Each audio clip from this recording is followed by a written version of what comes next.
My only goal is to serve. I'm going to meet people and I'm going to say, how can I help you? What are you working on?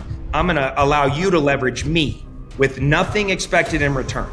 There are people watching you right now. We're all watching and we're all judging. Because if you're negative Nancy, if you're toxic, if you're a shit talker, we eliminate you from the world. And I can't stand that. Even like higher level people, and they ever say anything negative to me about somebody else, right away I'm like, nah, not my people. You're not better than me. You're not smarter than me. You just think different than me.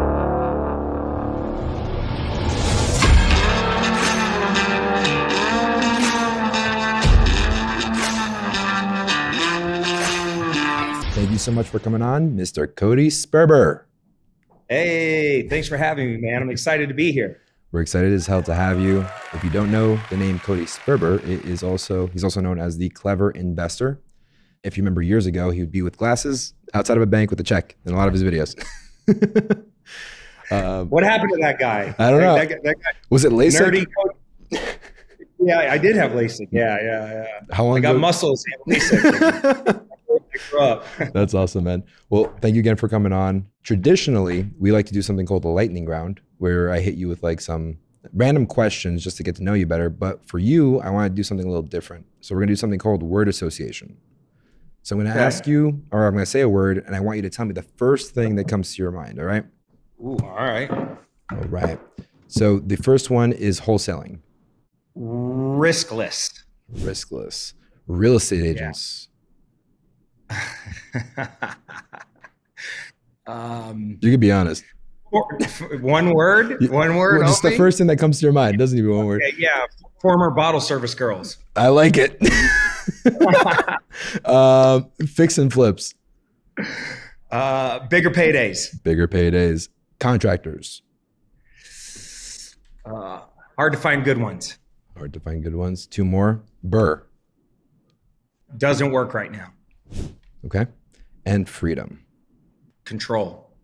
Now that's the one that's the most interesting. Tell me a little bit more about that one. I mean, look, why do people get into real estate? You know, why do we want to become wealthy? You know, because there is a difference between rich and wealthy, right? Rich, you're making a lot of money. Wealthy, you now, your money's making money and you now have time. You buy back your time.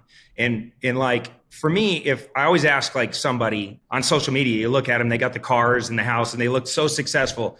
And I'm like, if you stopped working right now, how long would you go before your lifestyle fell apart? And that's wealthy to me. The wealth is just how long can you go and keep that awesome lifestyle that you built for yourself or you dreamed of without having to make, you know, a lot of changes and have it fall apart. And so freedom to me, it's not a number. Like I've been at a lot of levels of success. And I remember in the beginning, $4,000 a month was a great amount to me. Yeah. That's how I was thinking about freedom. If I can make $4,000 a month and quit my job as a bookkeeper, I could do real estate full time. I'd be happy as can be. That would be feeling like I would float into work every day doing what I love. And then you hit $4,000 a month. And then could I make 10? Then you do that. Can I make 100? Can I make $1 million a year? Can I make $8 million in 3 days? Yeah. I've done a lot of different things that I like shocked myself. Like, I can't believe I pulled that off. And it really just comes down to what are you doing with that in order to really buy your freedom? Yeah. Because the money, you spend it. It comes and goes. The luxury items, they come and go. How you feel about your day-to-day and how much happiness and joy and control you have and how much freedom you actually have all depends on what you do with that money. Yeah. I love that. And for the people who do not know you, who is Cody Sperber? Yeah, real estate over 20 years now. I can't believe it. I'm older than you. If you're watching me, you're probably like, damn, that guy's young looking and sexy. You're like, who's that handsome devil? And you are right about all of that. But I'm actually almost 45 right now. I started real estate 20 years ago by accident. A friend of mine flipped a house and made 80 grand, bought a new car. And I was like, bro, how did you do it? Yeah. And he actually penciled out wholesaling on a napkin. And I had never heard of no money down real estate. I thought about real estate very traditionally, like get a license or get rich. And then you buy houses or apartment buildings. And so for me, that journey, I started off no money down real estate, but as I developed my skills and capabilities and my relationships, eventually I got into renovating properties for bigger paydays. And then I started keeping more properties in order to have tax benefits. Yep. and cash flow. And now my world is pretty rad. I've taken my real estate profits and I parlayed it into a bunch of different companies, a bunch of different investments. I've scaled my personal brand. I'm known as the Clever Investor, one of the largest education companies in the country. We've had over 90,000 students come through our program, created tons of millionaires, hundreds and hundreds and hundreds of millionaires. Lots of your favorite gurus right now came through my programs. Yeah. So I kind of caught social media when it was being birthed. And so I brought the old school Carlton sheets, like the old infomercials. I took all those things that I learned offline. Yep. And brought it up and digitized it and brought it up into the 21st century. And when social media came out, I was the first to pop and build a big brand. And so now I own a development company called Green Elephant Development. And we have right now we have about 16 specs going up right now. So I'm a builder. We build like $2 to $3.5 million homes in the Arizona market. Yeah. I wholesale houses all over the country. I got a wholesaling company that does between 6 to 12 deals every single month. So not major volume, but we make a couple $100,000 a month in wholesale profits.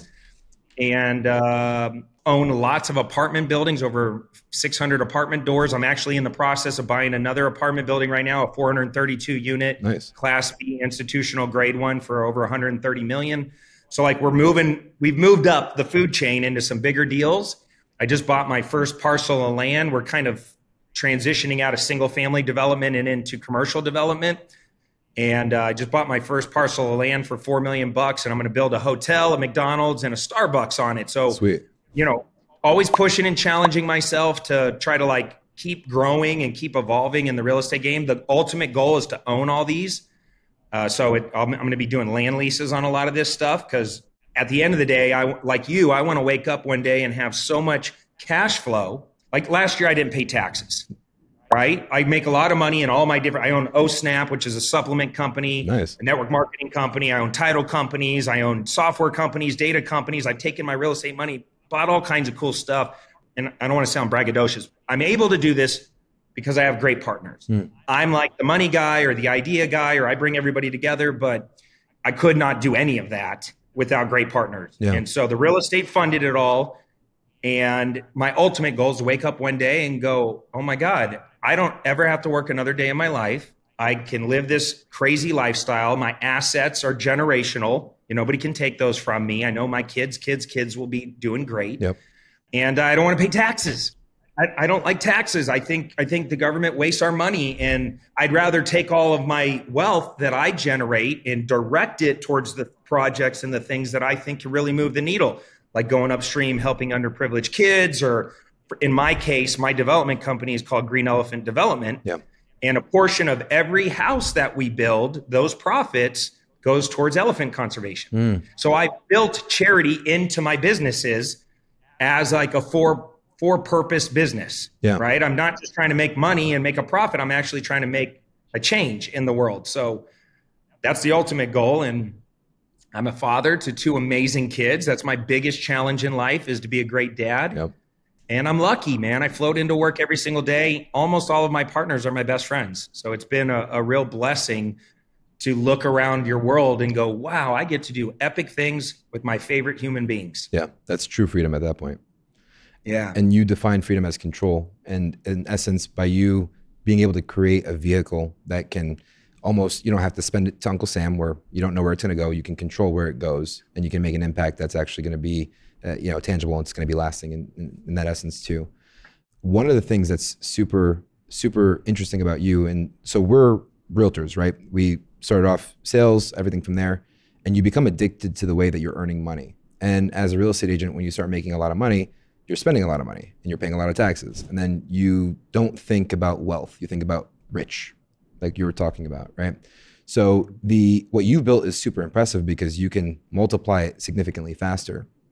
So for someone who has that thought process of they're in real estate, because that's the majority of the audience that's listening now, but now they're saying, I wish I would have bought more properties. I wish I would have bought more properties. Mm-hmm. What's some pieces of advice for them to switch that mental thinking to advance in that wealth game? Yeah, I mean, I think there's certain power principles that just apply towards people that are doing business. And one of the most powerful ones is the power of leverage. we're in real estate. When you're great at being a real estate agent or an investor, is you've mastered the art of leverage. You've mastered the art of networking and meeting people and locking arms with certain people and saying, hey, can I use your resources, or can I leverage your money or your skills and capabilities? And once I understood the power of leverage, I started to create that freedom for myself. I realized I can't earn enough income and save enough of it to get ahead. It's just impossible. The game is rigged against us because of taxes and inflation. And so it's like, okay, I can only work so many hours in a day. I can only earn so much income. I need to multiply myself. So that's where leveraging and starting to build a company around me and a team around me. So that was phase one. And then phase two is I can't go fast enough because I need more money, and money loves speed. So I need to learn how to leverage other people to get a hold of their money. And if I can just focus on developing my skills and capabilities, so I am not a real estate agent, but a real estate expert, I can now direct other people's money into great money-making opportunities. So I never felt like I was going around borrowing money from people. I was offering opportunities. And they trusted me because I built a killer personal brand. I didn't have to sell myself. My brand sold me. Right? And real estate agents have an opportunity with ChatGPT and the technology we have nowadays. Every single person listening to this should have a really powerful personal brand, but most don't. Most are hard-headed, or they say, I'm not good on video, or I don't want to do that, or that's like a bunch of kids on TikTok dancing, you know, whatever their story is. And I'm like, dude, you're missing the point.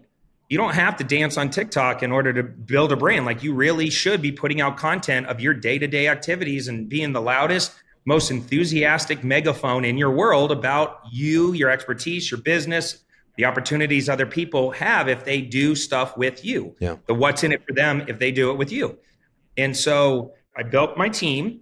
I got really good at building a personal brand, and I got good at raising capital. And that's how I was able to go out there and buy. I own over 50 luxury Airbnbs, over 700 apartment doors. I'm about to buy another 432 doors.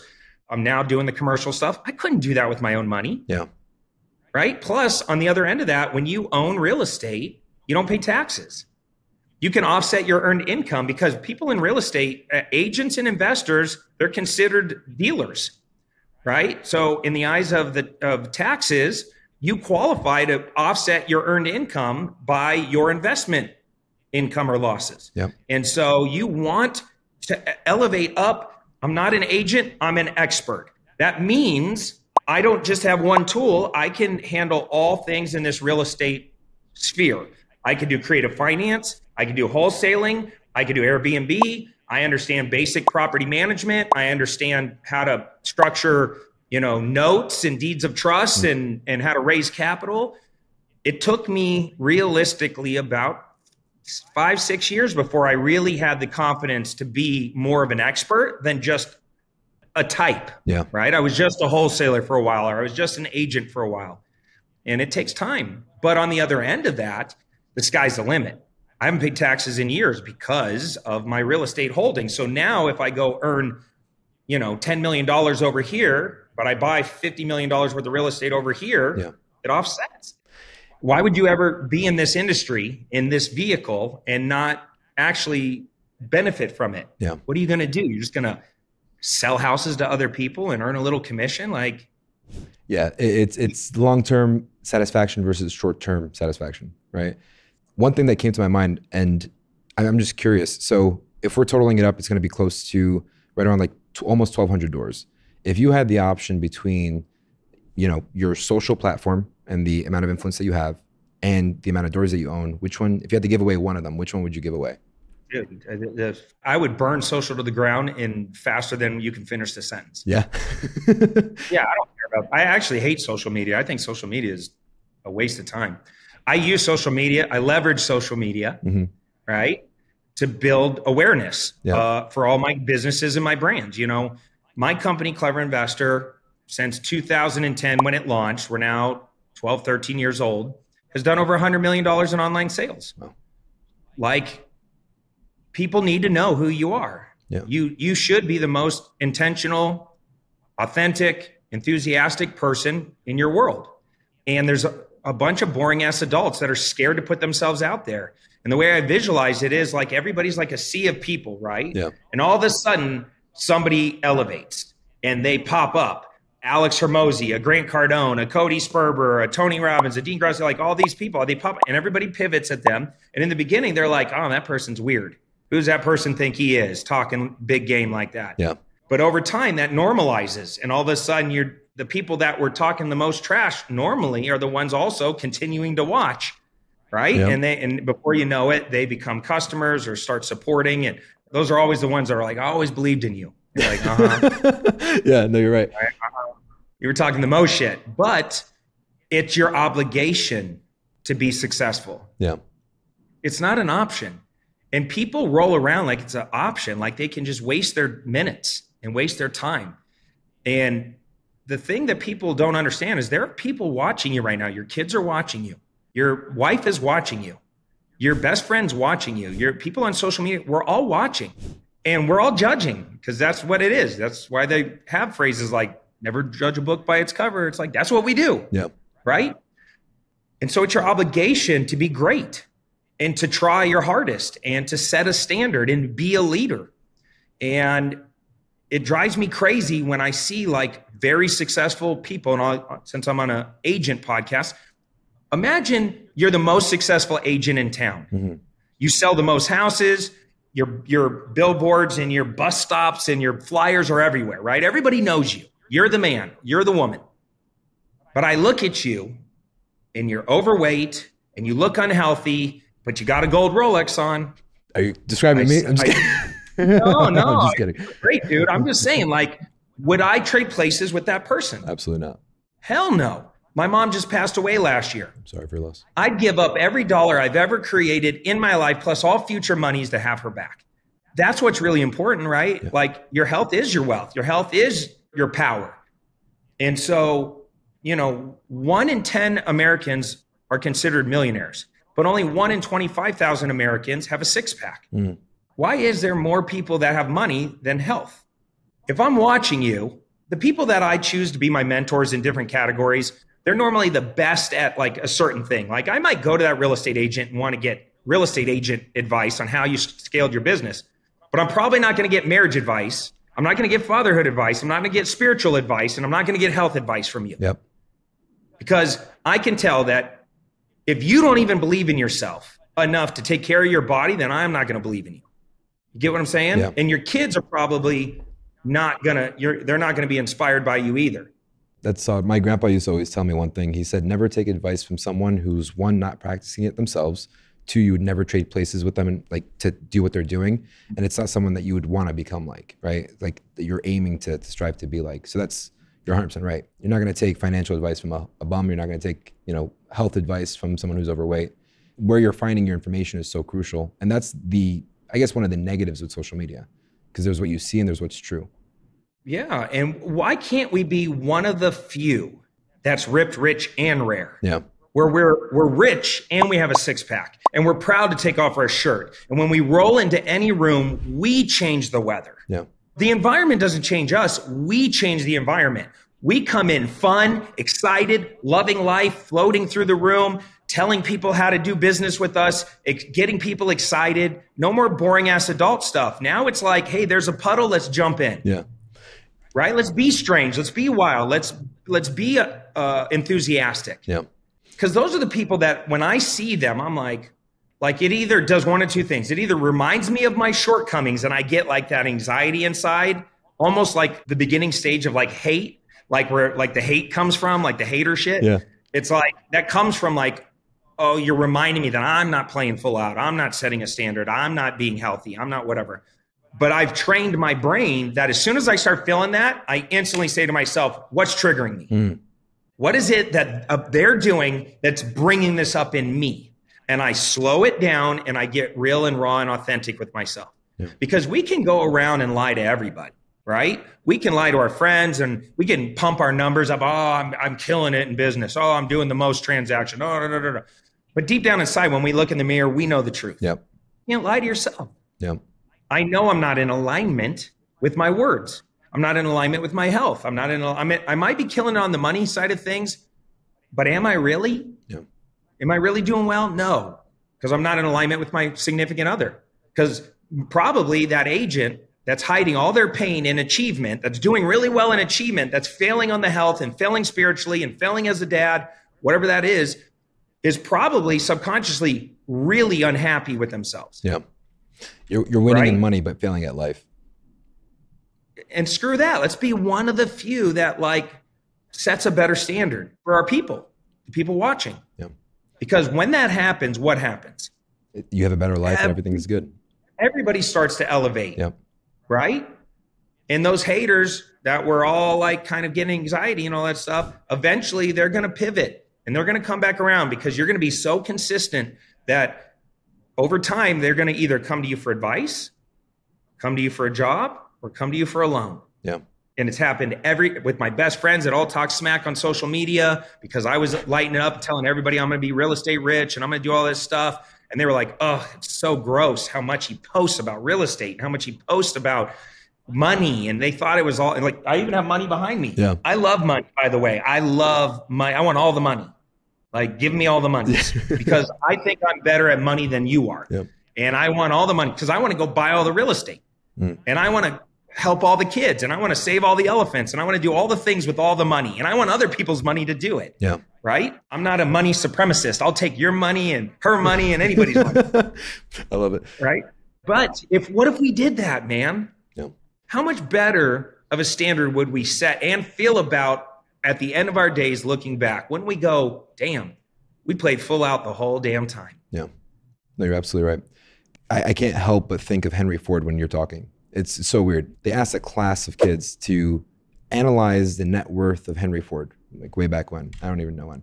And a bunch of people wrote different responses. And one kid wrote down, Henry Ford's wealth can't be really calculated, but his wealth in terms of physical assets is probably 25% of what he's actually worth. The 70% is his know-how and his brand that he's created, because he can lose everything tomorrow, go to his network of people that he's built around him based off of his brand, and he can rebuild the whole thing in such a short period of time. And I can't help but think about that every time when you were talking about the brand and kind of bringing everything else back together. That's it. Which is great.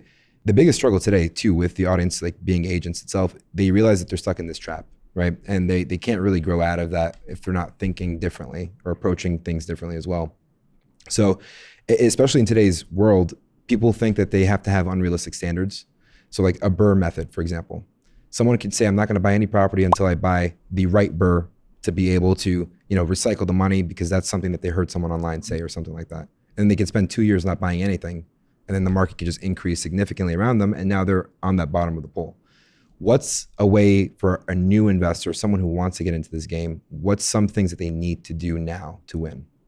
This advice isn't sexy, but it is what it is. First off, you got to become obsessed with your self-education. That's the first step, and that doesn't mean just like buying courses and watching videos. It means getting your butt out into the real world and touching real estate and going to real networking events and like really getting out from the computer and trying, getting yourself in those situations where you're touching and talking about real deals. So skills and capabilities, phase one. I've never elevated up to a next level without another person being involved, right? This is a people business. We're all about leverage. You got to network like crazy. Yep. So get your butt plugged into a community. I feel like we're all a bunch of adults walking around with our umbilical cords looking to plug it into something, right? And it's easier now than ever to plug into a community. There's lots of great groups out there for real estate investors that you can, local groups, nationwide groups like Clever Investor. We meet on our Discord channel every single week. Yeah. Right. I got thousands and thousands of investors in my Discord group, and we're all just talking deals and going over deals and role playing and all that stuff and networking. And so whether it's online, or I also built an event center at my office just so I can host weekly meetups. I call it the Deal Exchange. All the local investors show up. It's free. And it's just a meet and greet. And it's like, what do you have? What do you want? What do you need? Here's what I got. And it's just trying to collide people together so we can kind of cultivate some business. And I always tell people, if you don't have a group to get plugged into, start one. Yeah. Even if you're new, start one. It's just, even if 4 people show up. When I first started this business, there would be like 6 to 8 of us that would show up at a Paradise Bakery And we'd sit around a table and we'd eat breakfast once a week, every weekend. And we'd talk creative finance and we'd talk real estate. And we were there for like 3-4 hours. That would be my advice, is just to get plugged in, and small, simple steps. How do you eat the real estate elephant? One bite at a time. That's it, baby. It's like people get all overwhelmed and then they get paralyzed with all the what ifs of the future and all the bad baggage of their past. And it's like they procrastinate and hesitate and they overanalyze. And next thing you know, the opportunity, the moment goes by. So it's like small, simple steps. Maybe you want to learn, maybe you want to lose weight, but that idea of losing weight is too overwhelming. So maybe your first step is just lacing up your shoes. Okay, that's a win, right? Like, we got to win, man. We put on our outfit. Yeah. Like, good job. Maybe the next time you put on and then you walk outside, and then the next time you walk down the street, and the next time you walk a little further. And before you know it, maybe you try a little jog over a long period of time. See, I play the long game. It's mastering the mundane. It's doing repetitive, boring things over and over and over until you build that habit, build that muscle. Yeah. This business, like I tell agents all the time, like, dude, most of your business is going to be in the follow-up, in the consistency part. Yeah. And that's hard for people because they don't like to do that because it's boring. Yeah. But I like to do that because that's where the money is. And so it's like, I'm willing to do the painful, boring, repetitive tasks, but that's why I'm rich. Yeah. You know, when you're consistent with the mundane over a long period of time, it just naturally, you're going to succeed over time. The one thing that you said that resonates so much is essentially a mastermind, right? Being around a community. When I was in the business, by the time I was 20, I started actually making money. And I was like, I need to buy a house. And then I just realized I kept cold calling the same investors over and over again. So I put together a list and I called all 4 of them. I was like, hey, my dad said I should talk to you. Complete bullshit. Like, my dad said I should talk to you if I want to buy real estate. Can we go out for breakfast? One guy met up with me. He owned thousands of units. He was one of the largest owners of real estate private. And I was sitting there with him. The whole time he's gunning me with questions of what I could basically do, help him essentially with what he needed and whatever the case it was. As we were leaving, I was like, listen, with what you know now, what would you do differently? Like, if you had to start all over again. And he was like, well, whether you're buying 6 units or buying a $100 million portfolio, it's exactly the same thing. It's only the way that you look at it is different. And I was just like, damn, that's insane. Same energy. Yep. Yeah. And it's almost like goosebumps thinking about it now, because it changed the way I thought about everything. I was like, you don't have to, you have to just be right around the right people, and then you'll be able to absorb that information and be exposed to a completely different world. And exposure is everything. Well, think about that. So how do we unlock the next level? Well, step 1 is we get exposed to it. Yep. Right? So we see it. We see somebody else doing it online or in person, and now we're exposed. Now we can't unsee it. Yeah. We know it's possible. We know it's possible. People have made $1 million in 1 hour. We know it's possible, right? OnlyFans, yep. So I mean, Tony Robbins, to get paid for a speech, gets $1 million. Okay. So it's doable. It's not impossible. Yep. And so it's like phase 1 is we get exposed to a new set of principles. Principles are just a fancy way of saying rules, right? And there are rules, success principles, success rules. Yep. And so once you're exposed, it's like if I live in a neighborhood full of people that own $500,000 houses, and I go across the street to a friend who owns a $2 million house, they operate a little different, Yep. right? All the people in that $2 million neighborhood have different lifestyles and different workout routines and morning routines and evening routines, and they read different things and different inputs, different outputs. Yep. Once you get exposed to it, now it's your obligation to figure it out, right? So then you start working on it. But something funny happens as you work on it. You actually go backwards for a little bit. And that's what freaks people out. It's like, I got comfortable at the $500,000 level. I'm operating here. It's very comfortable for me. But now I'm trying to get to the $1 million level. I've been exposed. I start mirroring and doing what they're doing. But I'm actually going backwards in my feeling. Yep. That backwards before the slingshot way up has to happen, because now you're like a new baby elephant again. You're walking funny and you're trying to figure it out, and it's all new, no longer comfortable. And then all of a sudden you springboard way up. Yep. Because you've already operated here. You know you could do that. It just took you a little bit of time to get the new principles dialed in. Yep. And I've done that over and over and over and over. And you realize when I say things like success is an obligation, what I'm really saying is it's not a money. There's no goal that's a destination. It's a journey. Because you're going to move the goalpost every time, right? Every monetary level, every goal, every business deal, you're going to move it as soon as you accomplish it or get close to it. So it's like, okay, like you said, it's really the journey, and it's getting comfortable going backwards and springing up, and forcing yourselves into bigger and better rooms. I had somebody tell me the other day, and I got so frustrated, and it's like, it's almost a situation where you're watching like Democrats and Republicans talk at each other, and you're like, they're not even listening to each other. They're just talking at each other. Like they have their stance and they have their stance, and their belief system and their values do not align. And there's nowhere nobody's going to like convert the other. Yeah. I was talking to this woman, and she was telling me that she was having a hard time finding a good guy. And I said, well, you just got to, get yourself in a room with high valued men. They're out there. Yep. And she goes, no, Cody, there's no such thing as a high valued man. There's just men and women. And I kind of looked at her like, that's your belief system, that there's no such thing as a high valued. Where she grew up in Russia, she was conditioned from birth to think a certain way about certain things. Yep. And until you are willing to change your values and your beliefs, and what I was hearing her do was fight hard for her limitations. So guess what? She gets to keep them. Her identity. Her idea. She was fighting for it. No. There's no such thing as a high valued man. Yeah, there is. Trust me. I've been around a lot of ding dongs. There are definitely high quality men out there, just like there's high quality women out there. Yep. And that came through exposure. I used to be a weed smoking dipshit, D student that ditched class and had very little ambition, did just enough to kind of hustle his way through life. Yeah. And one day you start making changes. The Navy for me was a big pivot point. And then meeting people along the journey where I said, you're not better than me. You're not smarter than me. You just think different than me.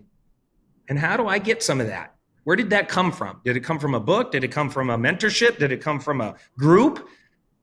Where did you get this exposure, and how do I level up? And then I started realizing, oh, this is the game.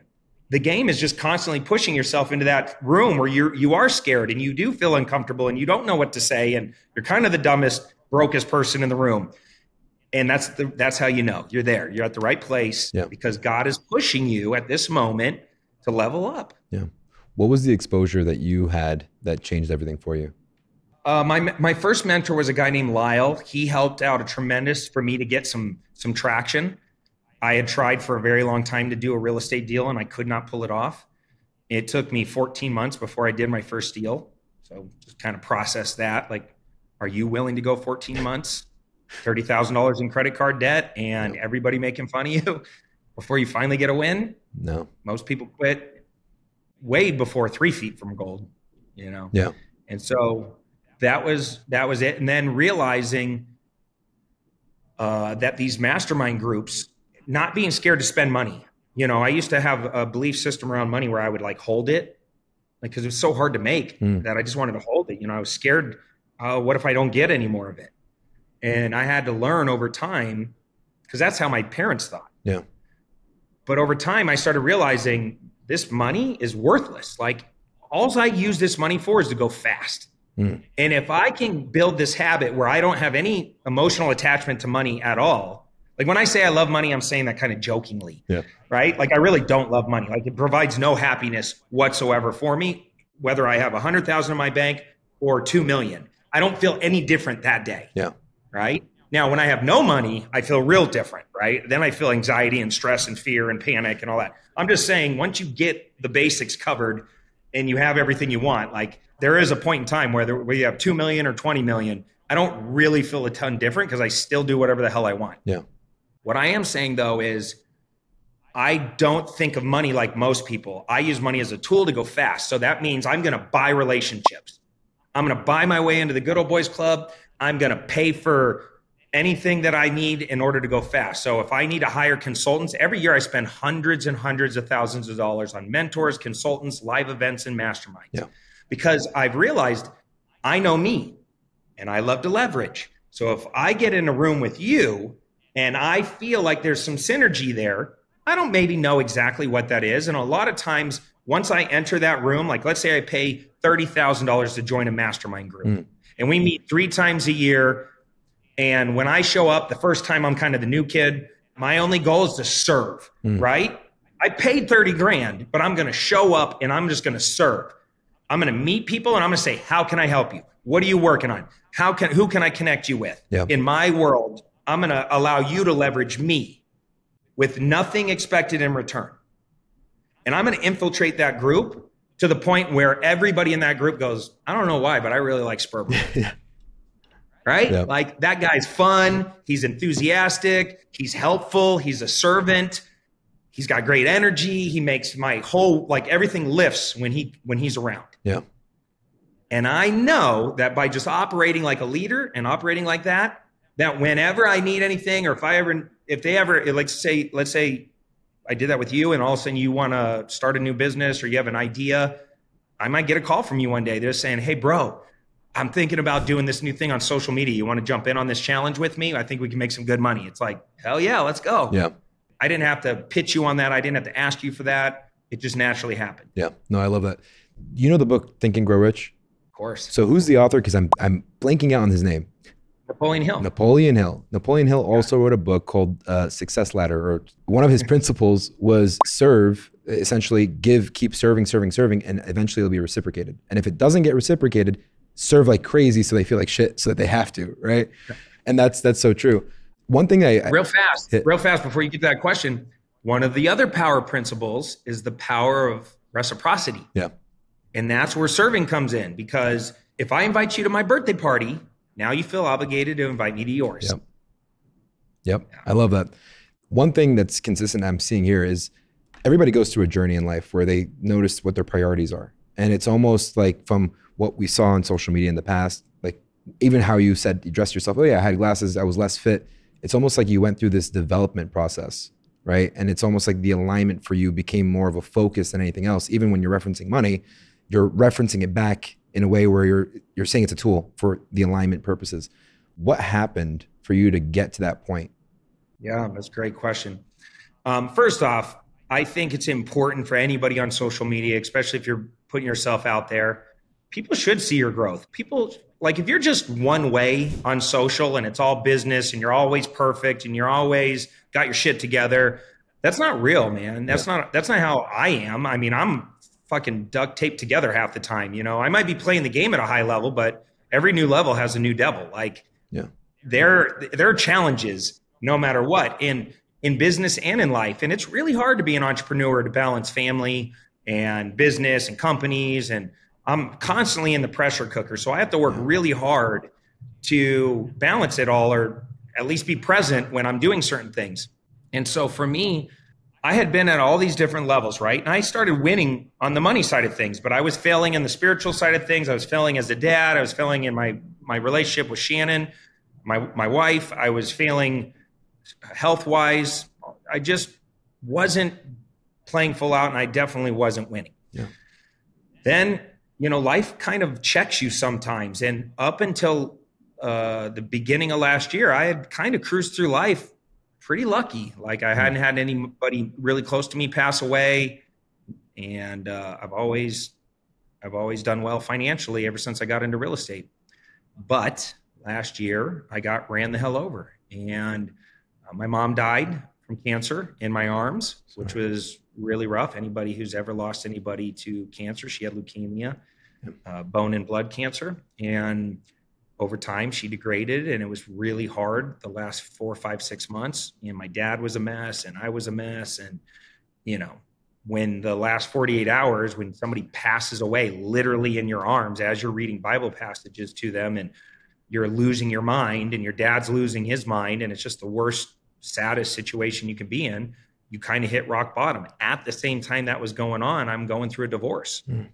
So my personal life is falling all apart. My mom is dying in front of me. Real estate changed. It got harder, because, over the last year. Yeah. The interest rates rose. Inflation was out of control. People don't understand the money challenges that I have. I spend tens of millions of dollars every single year to keep my operations afloat. Yeah. Like in overhead. And that's not even including my actual investments. Yeah. Like when you're building 20 houses, imagine building $23 million houses. Yeah. Just my loans on those are a couple $100,000 a month. Yeah. You know, so it's like, it's a very high stress world that I'm operating in. And I hit rock bottom. And I even realized that rock bottom has a basement. Wow.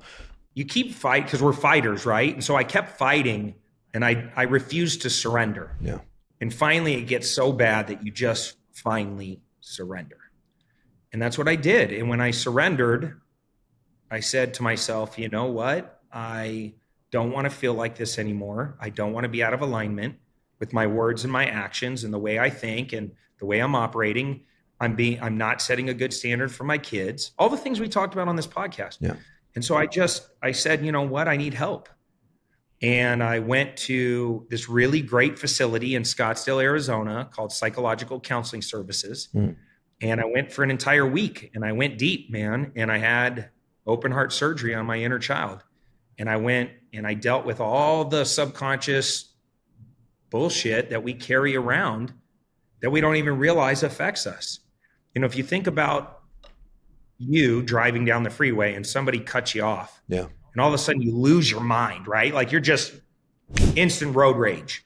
And, you know, maybe that person's an asshole and they flip you off and they speed away and you're even madder than you've ever been. And for the next 2 hours, you can't let it go. You're now vibrating on a negative frequency. Yep.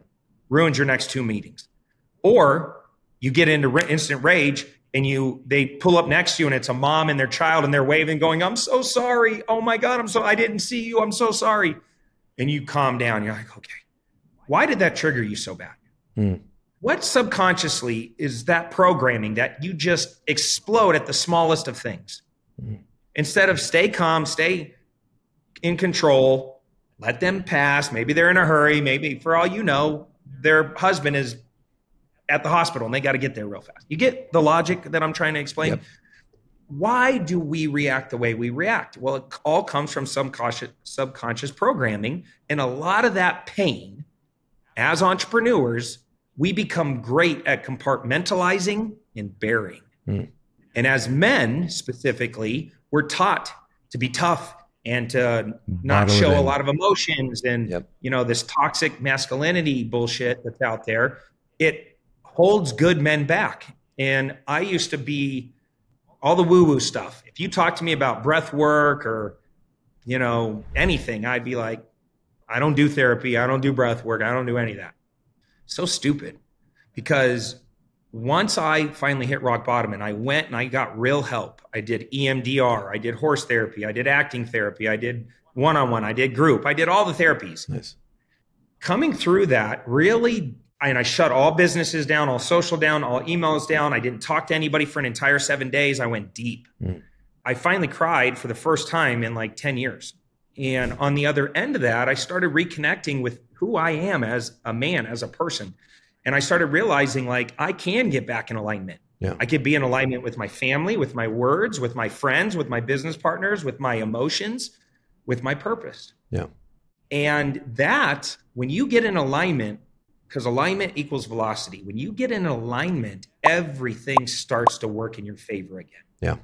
So it's like you were falling to the bottom of the ocean and it was getting darker and darker and darker and all the colors evaporated and all of a sudden you're down at the bottom and you're suffocating, but you finally get the help and you kind of normalize and then eventually you come back up and all of a sudden the big, beautiful colors mean different to you and the coral reef means something different and the fish are more beautiful than they ever were and life seems great again. Yeah. But you had to go through that pain to come back up to really appreciate the good stuff. Yeah. And that to me was something I regretted not doing sooner. And I want to encourage every man listening to this right now. If you are out of alignment with your words in any way, shape, or form, just know 2 things. 1, you can get back into alignment. And 2, you got to do it right this second because it's not too late. You can save your relationship. You could save your marriage. You could save your kid. Like I have a better relationship with my kids than I've ever had in my life. My daughter and I couldn't be more grateful that I am connected with her. She's 12 years old to the point where she's now telling me her biggest secrets and her biggest feelings and her thoughts and her fears and all. I never was close enough with her. Yeah. I wasn't present enough and connected enough for her to feel safe enough to do those things. But my whole family, even my ex-wife, who I went through a divorce without using attorneys. I've never heard and of I was that. only able to do that. Yeah. And it was a big divorce, lots of money. But that's how we treat each other. You know, we're very elevated humans. And she saw that I put in so much work, that I care enough about them and their safety and their future, that I was going to do whatever it took to learn and grow. And the same way I attacked my real estate business was how I was going to attack my health, my spirituality, and my relationship with my kids. And now it was no more of this like compartmentalize and bury bullshit. Now it was like, I'm going to feel my emotions. I'm going to connect. I'm going to be present, be in alignment. Everything opened up.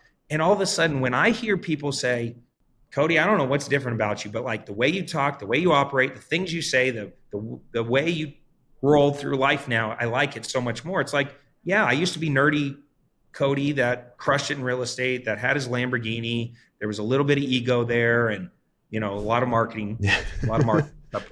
But now it's like, I want you to be wealthy, but I want you to be connected and happy more than I want you to be wealthy. I want you to be healthy, connected, and happy. Yeah. And it's just a different energy that I'm coming into this relationship with. Yeah. But I had to go through that in order to show up like this. Yeah. No, I love that, man. There was a similar experience. There was a company called BioCybernet in Sedona, Arizona, where Tony Robbins recommended it in an event. And I'm very coachable to the point where someone's like, this is good, sign up for it. I'm like, okay, I'm going. I'm going to listen back to this and sign up for the class that you went to for the week. But it was essentially, you get put into a cave and you have these electrons on your head, and it's alpha brain training. So each part of your brain gives feedback. And by day 3, you're tripping and you're seeing the warrior version of yourself in front of you. No joke. And the warrior version of yourself ends up taking you to all these traumas. Mind you, I went there because I thought it was a business benefit. I wasn't expecting to go into anything, soft. But then you learn so much more about yourself and you find more joy in what you actually want to do. And then the journey becomes more of a pleasant journey to go through. Problem is that if you stop practicing that element, you lose it.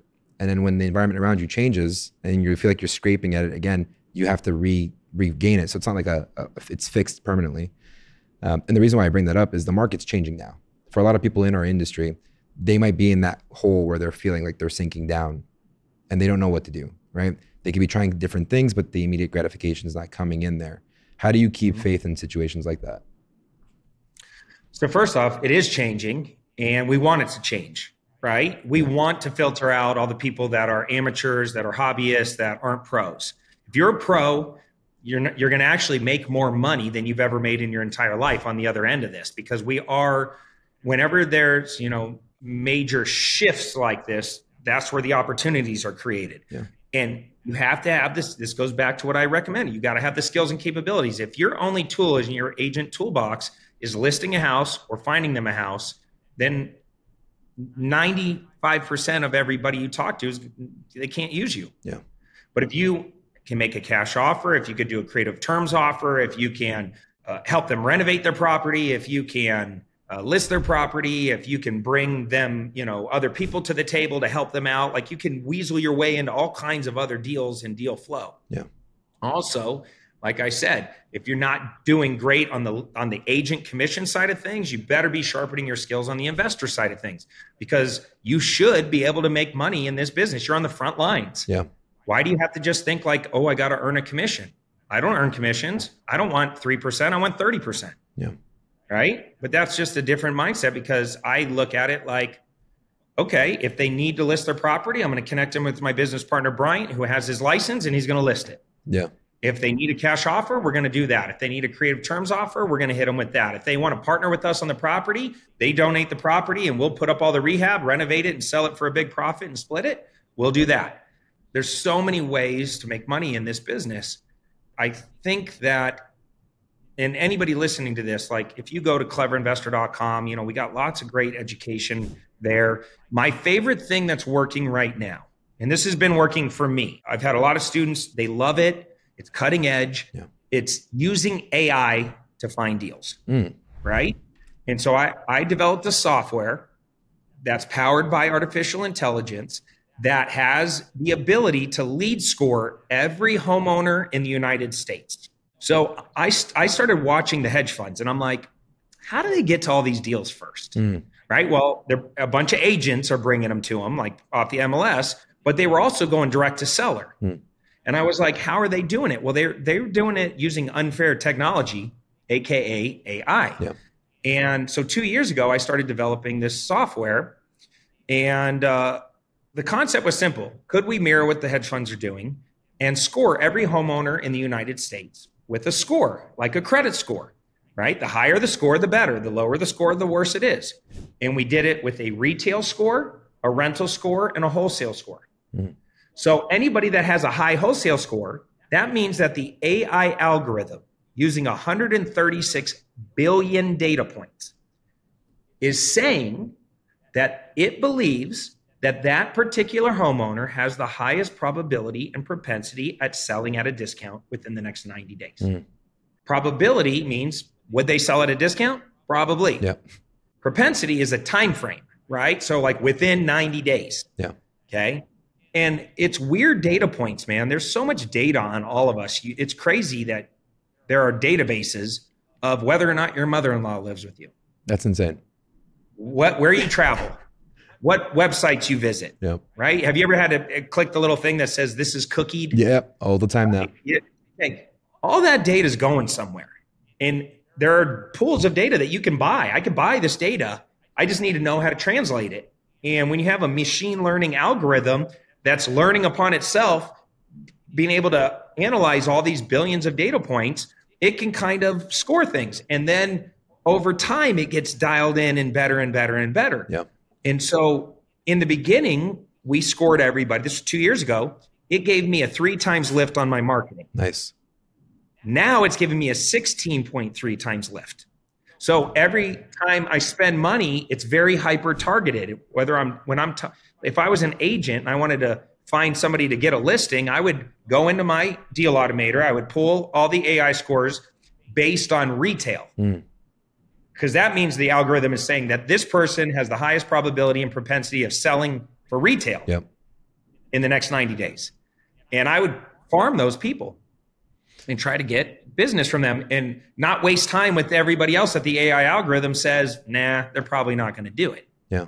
Right? So it's like having a software, psychic capabilities that can dial you in. And if anybody wants to look at it, I demo it at airealestatesystem.com.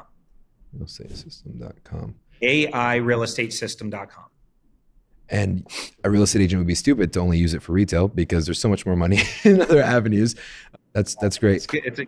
It's a good one. Yeah, man. There's a lot of different predictive analytics. Like in real estate, I never thought I'd become almost like a private investigator, right? Like I have connections, like I'm associated or subscribing to credit bureau services, to different things to literally find out people's information to call them, right? There's different things that will base it off of 250 data points if they're an indicator if they're gonna sell, but nothing uses AI like what you're talking about right now. And the cool thing about AI is it learns itself. And so the more it gets, used and used and used, the more people that use it, it becomes more accurate and it becomes better to use, which is insane to think about. Yeah. And by the way, if they go to airealestatesystem.com, they end up getting the software and using it, I'll even partner with them.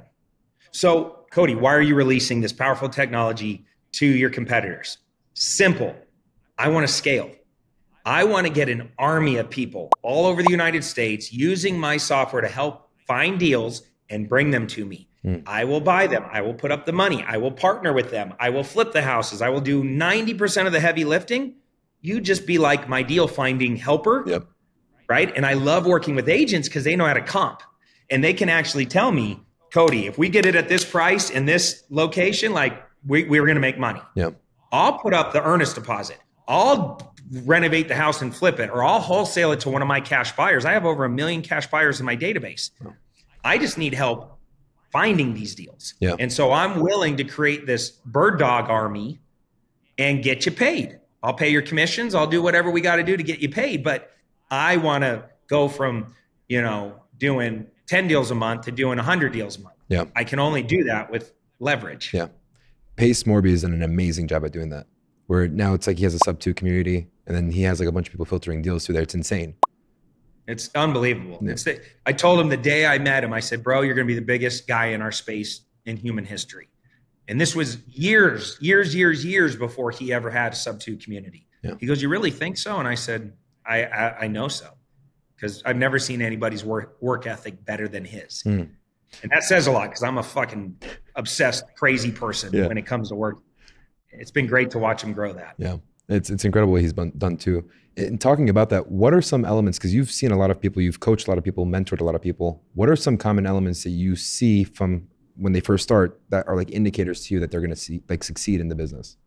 One, at least in this business in real estate, they're doing it for more than just the money. They value the control and the lifestyle, and like, they want to make money, but there's other easier ways to make money. I mean, this is a grind. Like, don't get it twisted. Like, anytime you're going to make 10, 20, 30, I just did a deal the other day. We made 80,000. When you're making $80,000 in a week's worth of work, there's a lot of personalities, a lot of ego, a lot of people pushing and pulling. Like, it's not like linear, right? There's a lot going on there. And so you have to do it for something bigger than the money. They have to be obsessive. Like, they have to have that weird ability inside them to get laser focused and locked in, right? The ones that can get locked in and laser focused, they win in this game. For me, I was able to, like, it was almost like a light switch. It was on or off in my life. And if you were off, I just ignored it. Like, it didn't exist. If it was on, that's all I obsessed over. And I was willing to do it through not sleeping, not eating, not vacationing, no hanging out. I cut off all partying, all drug use, all vices, all wasting time. And I just obsessed over it for as long as it took. And it took me 14 months to do my first deal. And I was just obsessed. At that same time, I shut off everything else, relationships. I just killed everything else. So people that have that ability, people that are great students, that love the self-education part, that are willing to like nerd out and like figure things out on their own. Some people are just so in their own way. They have to get permission from everybody around them, and they have to like get their hands held. And it's like, fuck that. We got to go. Like, money loves speed. Nobody's going to roll out the red carpet for you. Nobody owes you shit. Nobody, you're not special. Right? You got to come in the side door. You're not walking in the front door, bro. The people that built this game and mastered this game, we sacrificed everything to win. The last thing we're going to do is roll out the red carpet for your dumb ass. Like, you need to earn it. And how you earn it is by getting yourself in the right rooms and serving your way to success and staying consistent for a long period of time and mastering the mundane and increasing your skills and capabilities and having a great attitude the whole entire time. Because if you're negative Nancy, if you're toxic, if you're a shit talker, we eliminate you from the world real fast. And I can't stand that. Even like higher level people, if I ever see or meet somebody new and they ever say anything negative to me about somebody else, right away I'm like, nah, not my people. You're not for me. I don't care how cool you are in the front of the stage. I don't do that. Like, I don't do that negative stuff. No, I love that. Last question for you. Let's imagine 100 years from now, you pass on. What do you want your gravestone to say? My first thought that came to my head was world's greatest dad. Because that's the most important thing to me in my life. And if my kids loved me enough to put that on my gravestone, then I would think that I won the game of life. Gave me chills. That's awesome, man. I mean, I've never had, I never was somebody that really cared about my accomplishments because I keep moving the goalposts, so they don't mean much to me, but that means everything to me. I love that, man. Well, thank you for being vulnerable and sharing that. This has been amazing. What's the best way for someone to gain proximity to you? Going to AIrealestatesystem.com and watching that web class. At Clever Investor on all social platforms. I also have a podcast called The Clever Investor Show. You can check that out. The Clever Investor Show is, we drop it. Right now we drop it on I think Wednesdays or Thursdays. What's the? I should probably know that. Yeah, right. What's the handle Yeah. for the YouTube channel? Is it just the Clever Investor Show? No, I probably should set up a private or a separate YouTube channel. Right now, it's just the Clever Investor YouTube channel. Okay. We just posted on our main channel, but it's actually taken off. We've had some great guests, man, phenomenal guests. And it's not necessarily an investing podcast. We do talk a lot about making money, multiplying money, making it matter, that kind of thing. But we've had some of the coolest guests, from Robert Kiyosaki to Wes Watson to Grant Cardone to Dean Graziosi to Russell Brunson, founder of ClickFunnels. Like, we've had all kinds of amazing human beings on there. Some great female entrepreneurs like Jen Gottlieb have been on there. Vina Jetty. Like, we have a little something for everybody. The cool thing about our podcast is, like, I really go deep with them, kind of like how we're going here. It's not just surface level bull crap. It's actually, and it's pretty funny. Yeah. You know, we laugh a lot on the podcast. So I love that, man. It's definitely the person that you become in that whole process is the most important thing. It's not what you have. It's the be and is the first one for that reason, right? And the be do have. Yep. Cody, you rock, man. This has been awesome. And this is going to be super valuable for our audience. So we really appreciate you being on this and spending some time with us. Thanks for having me on. Sweet, man.